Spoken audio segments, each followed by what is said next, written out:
ఇప్పుడు నీకు జాబ్ వస్తుందా? ఎట్లా వస్తుంది? ఎందుకు అసలు క్రిస్టియన్ అట్లా చేస్తున్నారు ప్రార్థనలు కదా. ప్రార్థన చేస్తే వస్తుందా? మరి నీ అమ్మవారికి మొక్కుతా నీకు రాదా? అమ్మవారిలో పవర్. ఒక్క నిమిషం నేను చెప్పేది దయ్యం కాదు, డైరెక్ట్ చర్చిలో చెప్పిన. వాళ్ళ దగ్గర పోతేనేమో దయ్యం పడిపోతుంది, మన దగ్గర ఉండేనేమో వాళ్ళే దయ్యాలు, వాళ్ళే దయ్యాలు. క్రీస్తుకి ఏమైనా ఆధారాలు ఉన్నాయా? క్రీస్తు పుట్టినట్టు ఎక్కడైనా ఆధారాలు ఉన్నాయా? క్రీస్తు పుట్టినట్టు వాళ్ళ బైబిల్లో డిసెంబర్ 25 క్రిస్మస్ చేసుకుంటారు కదా, దానికి ఆధారాలు ఉన్నాయా? మీరేం చెప్తున్నారు? క్రీస్తు పూర్వము క్రీస్తు శకం. ఇక్కడ ఒక సుప్పనాతి మొక్క ఉంది చూడండి. ఎవరైనా రావచ్చండి, ఒక హిందూ ముస్లిం అని కాదు. యేసు ప్రభు అందరికీ ప్రభు అని వాక్యం. మన దేవుడికి వేస్తే వాళ్ళు తినరు, మన దేవుడికి దండం పెట్టరు, వాళ్ళ దేవుడికి వేస్తే తిందురారు. శ్రీ మాత్రే నమః. సరే అమ్మా, అయితే చాలా మంది ఏం చేస్తున్నారంటే ఇవాళ రేపు యేసు గొప్ప దేవుడు, మన కోసం పైనుంచి దిగొచ్చిండు, మన పాపాలు కడిగేస్తాడు అని చెప్తా ఉంటారు. ఓకే, అది చెప్పి మన హిందువులు ఏం చేస్తున్నారు, చాలా మంది బొట్లు తీసేసి చర్చిలకు పోతున్నారు. ఎందుకంటే యేసు నిజమైన దేవుడు అని వాళ్ళు చెప్పడం వల్ల మనం నిజమని, ఎందుకంటే మన ధర్మం ఏందో మనకు తెలియదు. వినడానికి ఎవరైనా రండి అంటే కూడా రారు. ఓకేనా? మన భగవద్గీత ఎంత గొప్పదో, మన సనాతన ధర్మం ఎంత గొప్పదో మనకు తెలుసు, మన పూర్వం తల్లిదండ్రులకు తెలుసు. ఓకే, కానీ ఇప్పుడున్న వాళ్ళకి చాలా మందికి తెలుసా? తెలియదు. తెలియక ఏం చేస్తున్నారంటే యేసునే నిజమైన దేవుడు అని నమ్ముతున్నారు. అది నమ్మించడానికి కొందరు క్రిస్టియన్స్ ఏం చేశారంటే, బుక్స్లలో ఉంటది కదా, చదువుకున్నావు కదా, మనం చిన్నప్పుడు క్రీస్తు పూర్వము క్రీస్తు శకం అని చదివేవాళ్ళం. అంటే క్రీస్తు పుట్టక ముందు, క్రీస్తు పుట్టిన తర్వాత. అర్థమైందా? క్రీస్తు పుట్టక ముందు, క్రీస్తు పుట్టిన తర్వాత. చాలా మంది ఏం చేస్తారు, యేసు దేవుడు కాదంటారు కదా, యేసు లేడంటారు కదా, మరి పుస్తకాల్లోనే ఉంది కదా క్రీస్తు పూర్వము క్రీస్తు శకము అని, మరి ఆధారాలు ఉన్నాయి కదా అని అంటారు. నిజమే, క్రీస్తు పూర్వము క్రీస్తు శకం అని ఉంది. మరి క్రీస్తు పూర్వానికి ఆధారాలు ఉన్నాయి, క్రీస్తు శకానికి ఆధారాలు ఉన్నాయి. మరి క్రీస్తుకి ఏమైనా ఆధారాలు ఉన్నాయా? క్రీస్తు పుట్టినట్టు ఎక్కడైనా ఆధారాలు ఉన్నాయా? క్రీస్తు పుట్టినట్టు వాళ్ళ బైబిల్లో డిసెంబర్ 25 క్రిస్మస్ చేసుకుంటారు కదా, దానికి ఆధారాలు ఉన్నాయా? మీరేం చెప్తున్నారు? క్రీస్తు పూర్వము క్రీస్తు శకం. ఇక్కడ ఒక సుప్పనాతి మొక్క ఉంది చూడండి. ఎవరైనా రావచ్చండి, ఒక హిందూ ముస్లిం అని కాదు. యేసు ప్రభు అందరికీ ప్రభు అని వాక్యం సెలవిస్తుంది. మీ బర్త్డే అయినా నా బర్త్డే అయినా యేసు ప్రభు జన్మానికి లింక్ అయింది. మీరు చరిత్ర చదివితే, వేదాలు చదివినా, ఖురాన్ చదివినా బిఫోర్ క్రైస్ట్ అని ఉంటుంది. అంటే క్రీస్తు పూర్వం క్రీస్తు శకం అని రాయబడి ఉంటుంది. అంటే మరి ప్రపంచం మొత్తము క్రీస్తు పూర్వం క్రీస్తు శకం అంటుంది. ఎందుకంటుంది? క్రీస్తు నిజంగా ఈ భూమి మీద పరలోకం నుండి దిగి వచ్చిన దేవుడు. ఒక మనిషిలాగా వజ్రాన్ని వజ్రంతో కోయాలి కాబట్టి మానవుల రక్షణ కొరకు ఆయన వచ్చినప్పుడు మానవుడిగా రావాలి. కాబట్టి ఆయన ఒక కన్యను, ఆమె గర్భాన్ని ఉపయోగించుకున్నాడు. ఆయన పుట్టి చనిపోయిన తర్వాత ఆయన పరలోకానికి ఎగిన తర్వాత అప్పుడు ఈ శకాలు వచ్చాయి. క్రీస్తు ద్వారానే శకాలు, క్రీస్తు ద్వారానే యుగాలు, క్రీస్తే రాజు, రారాజు, త్వరలో రానయ్యినవాడు అందరూ చూస్తారు. వేదాల్లో యేసు ఉన్నాడు. ఓకే, చెప్పిందా లేదా? విన్నారు కదా మీరే. ఆమె ఒక క్రిస్టియనే కదా, చదువుకున్నవాడైనా. చదువుకున్న వాళ్ళు మూర్ఖులు అంటారు కదా, దానికి ఉదాహరణ ఇదే. ఇంత చదువుకుంది కదా, దీనికి తెలివి ఉంటే నిజంగా వేదాల్లో ఎక్కడైనా యేసు ఉన్నాడా? యేసు పుట్టక ముందే వేదాలు ఉన్నాయమ్మా. వేదాలకి ఏమైనా ఆది అంత ముందా? వేదాలకి మన సనాతన ధర్మం ఎప్పటి నుంచో ఉంది. వేదాల్లో అసలు యేసు ఉంటే, ఇది చెప్పింది కదా, నిజంగా ఈమె వేదాల్లో యేసు ఉన్నాడని నిరూపిస్తే ఈమెకు నేను 5 లక్షలు ఇస్తాను తల్లి. ఎంత ఇస్తాను? నిజంగా వేదాల్లో యేసు ఉన్నాడని ఈమె నిరూపిస్తే, ఈమెనే కాదు తల్లి, ఈమెనే కాదు, క్రిస్టియన్స్ ఎవరు నిరూపించిన, క్రిస్టియన్ పాస్టర్లు ఎవరు నిరూపించినా నేను వాళ్ళకి 5 లక్షలు ఇస్తాను. ఇప్పుడు ఇక్కడే చెప్తున్నా. మధ్య ఈ పార్టీకి అప్పుడే అందరు అక్కడ ఉంటుండే కదా, ఇది మధ్యలో వచ్చింది కాబట్టి ఇప్పుడు చేంజ్ అవుతారు అంతే. వాళ్ళ మాట నేను మాట, ఇది అట్లా ఇది ఇట్లా అంటే నమ్మేస్తారు. ఏందమ్మా క్రిస్టియన్ ఇట్లా పొంగిస్తారు. ఇగో మా దేవుడు ఇట్లా చేస్తాడు, అట్లా చేస్తాడు. మా దగ్గర ఒక ఆమె ఉండే అట్లా చేస్తుండే, మేము నమ్మకపోతుంటే. అవునా? సూపర్ తల్లి. ఎందుకంటే నువ్వు చిన్నప్పటి నుంచి పాటిస్తున్నావు కాబట్టి మన సనాతన ధర్మాన్ని. పశువుల కొట్టాల పుట్టిండు, పశువుల కొట్టాలో పుట్టిండు వాళ్ళు చెప్తారు. కానీ అసలు ఆయన పుట్టిందని లేదు బైబిల్లో. డిసెంబర్ 25 పుట్టిండని చెప్తారు కదా, అది బైబిల్లో లేదు తల్లి. అది మీకు నమ్మిస్తారు అట్లా. పశువుల పాకలో యేసు పుట్టిండు, ఎన్నో కష్టాలు పడ్డది మేరీ అని వాడతారు. పశువుల కొట్టాల యేసయ్యా పుట్టిండు, యేసయ్యా నా.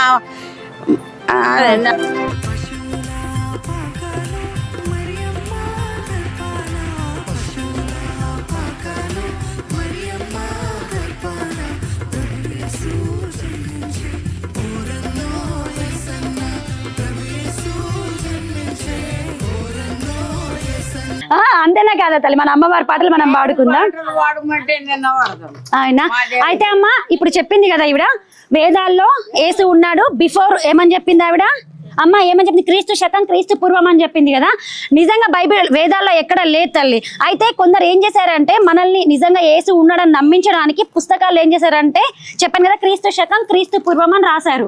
రాస్తే ఇప్పుడున్న క్రిస్టియన్స్ ఉన్నారు కదా, వాళ్ళు అది తప్పు, క్రీస్తుకు ఆధారాలు లేవు అని చెప్పి ఇప్పుడు ఏముంది తెలుసా బుక్కులలో, ఇప్పుడు చదువుకున్న వాళ్ళకి తెలుస్తుంది. బిఫోర్ కామన్ ఎరా, ఆఫ్టర్ కామన్ ఎరా, సామాన్య శకంకి ముందు సామాన్య శకంకి పూర్వం అని ఉంది. ఇప్పుడు అతను తీసేశారు, ఎందుకంటే క్రీస్తుకు ఆధారాలు లేవు. అది బైబిల్లో చెప్తుంది క్లియర్ గా. ఆయన పుట్టిన తేదీనే లేనప్పుడు ఎలా చెప్తారు చెప్పండి క్రీస్తు శకం క్రీస్తు పూర్వం అని? కాబట్టి అదే క్రిస్టియన్స్ ఇప్పుడు ఏం చేశారంటే బిఫోర్ కామన్ ఎరా, ఆఫ్టర్ కామన్ ఎరా, ఏసీఈ బీసీఈ అని రాసి దాన్ని ఇప్పుడు పుస్తకాల్లో పెట్టారు. ఇప్పుడు పుస్తకాలు ఎక్కడ బిఫోర్ క్రైస్ట్ ఆఫ్టర్ క్రైస్ట్ లేదు, క్రీస్తు పూర్వం క్రీస్తు శకం లేదు, తీసేశారు. ఎందుకు? అది నిజం కాదు. యేసు అంతా ఫేక్, ఒక కల్పిత పాత్ర. అందుకే బైబిల్ని 52 దేశాల్లో బ్యాన్ చేసేసారు. 52 దేశాల్లో బైబిల్ని తీసేశారమ్మా. బైబిల్ చదివితే వాళ్ళకి కఠినమైన శిక్ష విధిస్తారు. అక్కడ భగవద్గీతను ఎక్కడన్నా బ్యాన్ చేశారా? భగవద్గీత తప్పు అని చెప్తారు ఎక్కడన్నా? ఏం చెప్పారు? ఇప్పుడు నువ్వు ఇన్ని దగ్గర ఉన్నావు, భగవద్గీత ఎక్కడన్నా నీకు తప్పు అని చెప్పారా? చెప్పలేదు. రామాయణం తప్పని చెప్పారా? చెప్పలేదు. భాగవతం తప్పని చెప్తారా? చెప్పలేదు. రామాయణ భగవద్గీతను మీ పిల్లల్ని కూర్చోబెట్టుకొని చదివించుకుంటావా? లేదు. పిల్లలతోటి మనం చదువుతామా భగవద్గీత? ఎప్పుడన్నా మనం పిల్లల్ని కూర్చోబెట్టుకొని చదువుతామా? బైబిల్ చదవగలుగుతావా? చదవలేము. ఎందుకు చదవలేం బైబిల్ని? ఎందుకంటే ఇల్లు ఉన్నది, వాళ్ళు ఉండదు కాబట్టి మేము చదవలేము. అంతే కదా. మన దేవుడికి చేసింది ఏదన్నా తినరు. ఏందమ్మా? మన దేవుడికి చేస్తే వాళ్ళు తినరు, మన దేవుడికి దండం పెట్టరు. వాళ్ళ దేవుడికి చేస్తే తిందురు. మేము పోము. నువ్వు చాలా మంది పోతారు మన హిందువులు పోతారు కానీ మేము పోము, మేము నమ్మం. అంటే ఏంటంటే మా మంది కొంతమంది మధ్యలో దిగిన వాళ్ళు ఉన్నారు. వాళ్ళు ఏమంటారు, దేవుళ్ళని చూస్తే దయ్యాలు లెక్క కొడుతున్నాయి, ఆ దేవుళ్ళని చూస్తే దయ్యాలు లెక్క కొడుతున్నాయి అంటే, నేను మా మనిషి ఒక మనిషి దిగినామే అట్లా అంటుంది. మా ఇంట్లో దేవుళ్ళని చూస్తే మేము వెంకటేశ్వరుని నమ్ముకున్నామమ్మ, ఆ దయ్యాలు లెక్క కొడుతున్నాయంటే నువ్వు పుట్టించంది ఏ దేవుడికి చేసినావు? సూపర్ తల్లి. నేను అన్న పుట్టించంది ఏ దేవుడికి చేసినావు? నువ్వు ఇయ్యల్లా నడిమిద్రాన పోయి నడిమిద్రాన ఆ దయ్యాలు లెక్క కొడుతున్నది అంటున్నావు. మా ఇయ్యల కొత్తగా దయ్యం లెక్క కొట్టబట్టినా నేను తీసిపెట్టిన అవ్వకుండా లేదు. సూపర్ తల్లి. అయితే అమ్మా ధర్మం అంటే ఏంది తెలుసు కాబట్టి అమ్మ నిలదీస్తున్నావు. నాకు వెంకటేశ్వర స్వామి ఉన్నారు, నాకు అమ్మవారు ఉంది, లేకపోతే నాకు నరసింహస్వామి ఉన్నారు అని చెప్తా ఉంటాం. వాళ్ళు అధర్మాన్ని చీల్చి చెండాడిన వాళ్ళే. కానీ మన ధర్మం గొప్పది తల్లి. వేదాల్లో ఎక్కడ యేసు లేడు, మన హిందూ ధర్మం గొప్పది. ఇంకొకటి ఇక్కడ ఏం చెప్తుంది, మా కన్యకి పుట్టాడు యేసు అని చెప్తుంది. పెళ్ళైతే కన్య అవుతారా అమ్మ? ఒక పిల్లకు పెళ్ళి అయిందనుకో వాళ్ళు కన్య అవుతారా? పెళ్లి కావాలని కన్య అంటారు. పెళ్ళైనాక కన్యకు పుట్టిందంటే పెళ్ళైన తర్వాత ఆమె కన్య ఎలా అవుతుంది? పెళ్లి కాకపోతే కన్య అవుతుంది, పెళ్ళైన తర్వాత కన్య అవుతుందా?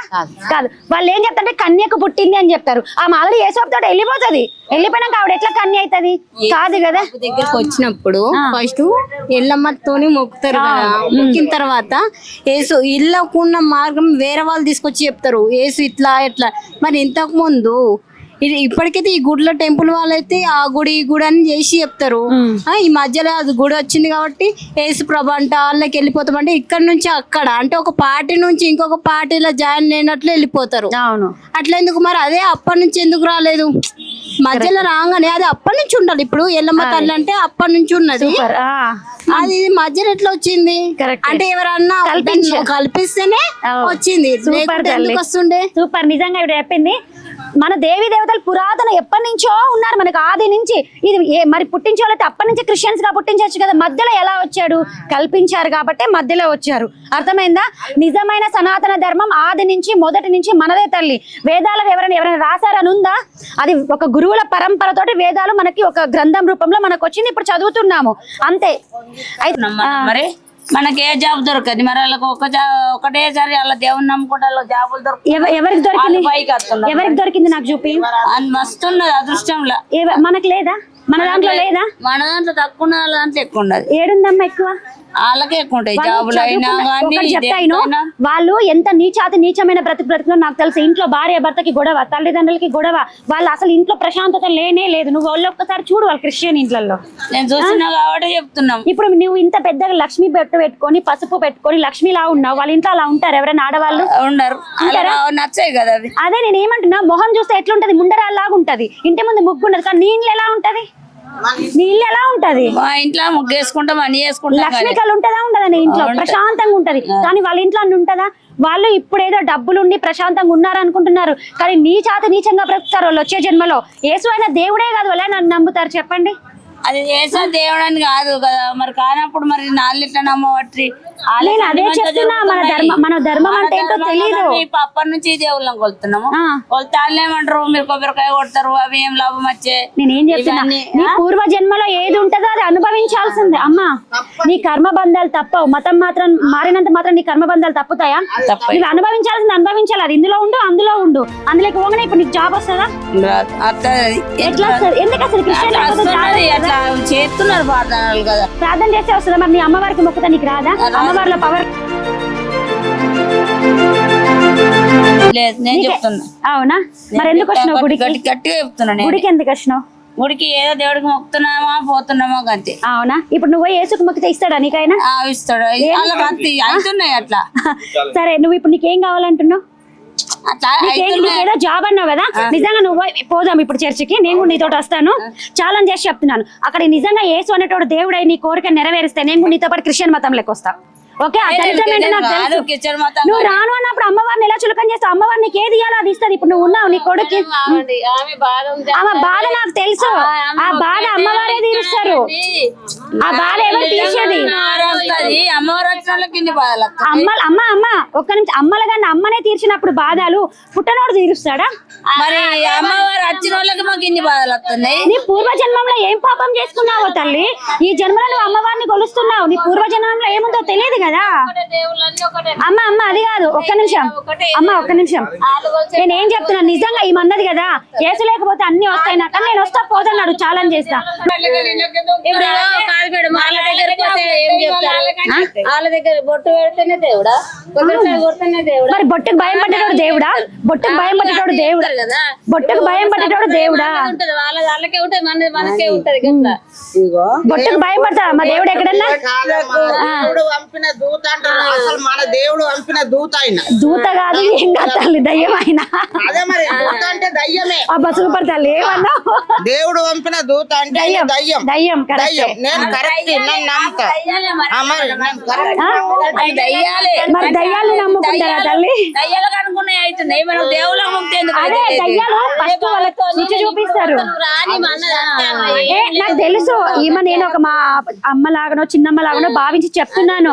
ఇట్లా నీలాంటి మైండ్ వీక్ ఉన్న వాళ్ళని పట్టుకొని మతాలు మారుస్తారు వాళ్ళు. ఆహా నీకు రా, నీ అమ్మవారు ఇంత చేస్తున్నా ఇట్లా అమ్మ ఆ ఆంటీ ఏమందంటే శ్రీమతాల చేరుతోనే జాబులు వస్తున్నాయి అంటున్నారు కదా, అది కాదా? ఎందుకంటే అలా తెలివితోనే ఆలోచించి రాస్తారు కాబట్టి అలా జాబ్ వస్తుంది. వెరీ గుడ్ అంటే ఓ నమ్మకం కాదు, అది అప్పటి నుంచి, అంటే చిన్నప్పటి నుంచి దేనికి నేను అదే అంటున్నా. సరే చదువుకోకుండా మరి యేసుని మొక్కి చర్చిలోకి పోయి రాయమని చూద్దాం.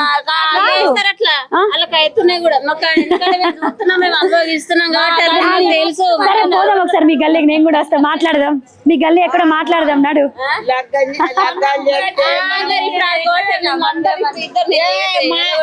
అంత సీన్ లేదు అందులో ఉండి నేను వచ్చిన దరిద్రం ఏందో తెలుసు నాకు.